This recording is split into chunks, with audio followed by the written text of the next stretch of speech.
Let's hear from the person who represents air traffic controllers as a group, the president of the National Air Traffic Controllers Association. He was nice enough to come by our studios. Nick Daniels, good morning. Thanks for coming in. Good morning, and thank you for having me. So the Transportation Secretary blamed delays at airports on, quote, a slight tick-up in sick calls, unquote, by air traffic control workers. Does that sound right to you? The number of air traffic controllers, as it was already reported, is extremely low to begin with. As far as flight delays being blamed on it, flight delays happen every single day for a ton of reasons that we are the ones left to contend with. There's only 10,800 of us when there should be 14,633.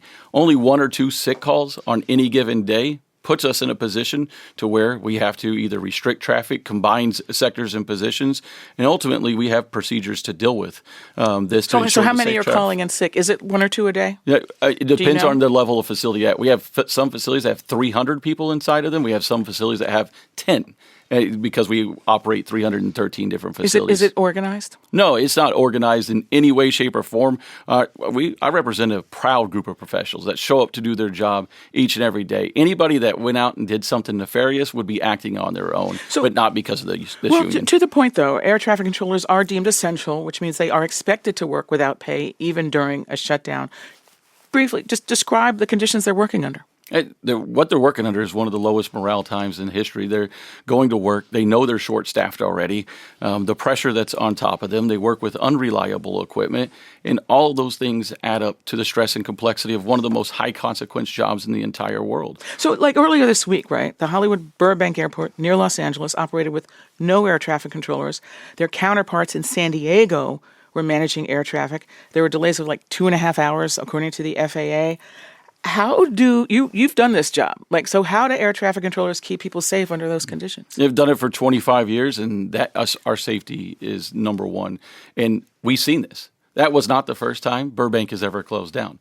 That was not the first time that an airport has had to close due to staffing. There's been 1,000 occurrences this year alone that we've had an air traffic control, what we call zero, at a facility for either equipment or for staffing. So when we have somebody else take over that airspace, controllers just can't operate at the same level of efficiency. 1,000 incidences of air traffic control towers having to close down so far this year alone? Some parts of a facility, we have tower and TRACONs or different areas inside of an en route facility. And yes, over 1,000 occurrences where we've dealt with this very thing. It's just now front page news. And we're glad it's front page news so people can see the state of the system and why we're advocating so hard to fix it. Well, speaking to that, Transportation Secretary Sean Duffy talks about modernizing air traffic control.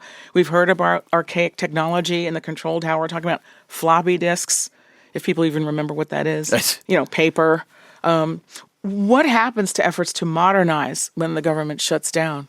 The sad part is, and the reality is, we had to stop many of the different projects or even sustaining the system as it is leading up to the shutdown because you have to start canceling all the travel, all the plans, all the meetings, and the air traffic controllers are focused on the job of ensuring that we get through the shutdown and in no way able to work on the projects that are coming up ahead. So every day that this lasts is just another day it's going to add on to the problem existing later. Secretary Duffy has found ways to ensure that the training continues and some of these projects go on, but they're not at full force and full speed.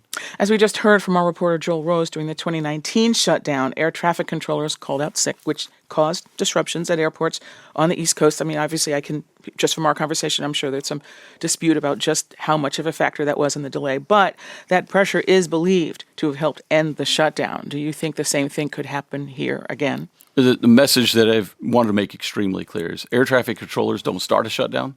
Air traffic controllers don't end a shutdown. Politicians are the only ones that start a shutdown and have the ability to end it. Air traffic controllers are going to show up and do everything we can, but the longer that this lasts, it's going to place a continued strain on air traffic controllers, the stress, the pressure.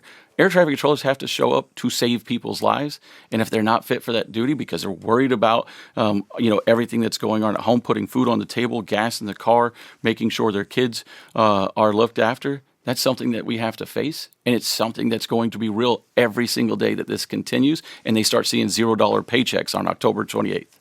That is Nick Daniels. He's president of the National Air Traffic Controllers Association. And I also want to mention a Marine veteran. Thank you so much for your service, and thanks for coming in this morning. Absolutely. Thank you for having me, and thank you to every American who is out there supporting the air traffic controllers during this difficult time. Thanks so much.